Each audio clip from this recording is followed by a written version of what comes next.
Hey guys, मैं हूं सूरज कन्याल और स्वागत करता हूं आपका हाईटेक भारत इस यूट्यूब चैनल पर। तो दोस्तों, बिना किसी देरी के चलिए वीडियो स्टार्ट करते हैं। हे गाइस, स्प्लाइस एप्लीकेशन के अंदर आप अपनी जो भी वीडियो ऐड करते हो उसे आप कैसे जूम कर सकते हैं वही मैं आपको इस वीडियो में बताऊंगा।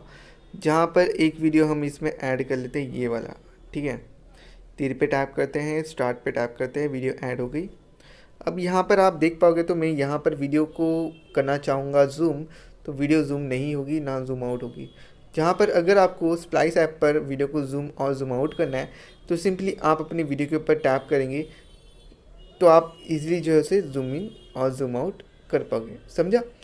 तो किस तरीके से करना है वो मैंने आपको बताया। क्या करना है, वीडियो के ऊपर एक बार टैप करना है।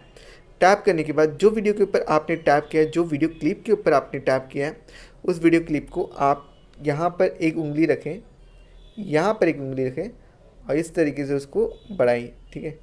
और यहाँ से फिर अगर समझो ये इधर चला जाता है अपना ऑब्जेक्ट, या फिर जो भी हमारा जो बीच का ऑब्जेक्ट है वहाँ पर उसको जो है इस तरीके से अपनी उंगली से एडजस्ट कर सकते हैं। जहाँ पर आप देख पाओगे किस तरीके से मैंने इस वीडियो को जूम किया है, और आप भी कुछ इस तरीके से ही जूम कर पाओगे। अपनी वीडियो को जूम आउट करना है तो अपनी दोनों उंगली को कुछ इस तरीके से रखें और छोटा करिए, ठीक है। That's it. वीडियो चलिए, वीडियो को जरूर लाइक करेगा, नहीं तो इस चैनल को सब्सक्राइब करेगा। जहाँ पर स्प्लाइस ऐप पर आप जो है स्प्लाइस वीडियो एडिटर एप्लीकेशन के अंदर आप जो है कैसे अपनी वीडियो को जूम इन और जूम आउट कर सकते हैं वो मैंने आपको बता दिया। मिलते हैं नेक्स्ट वीडियो में। Bye bye.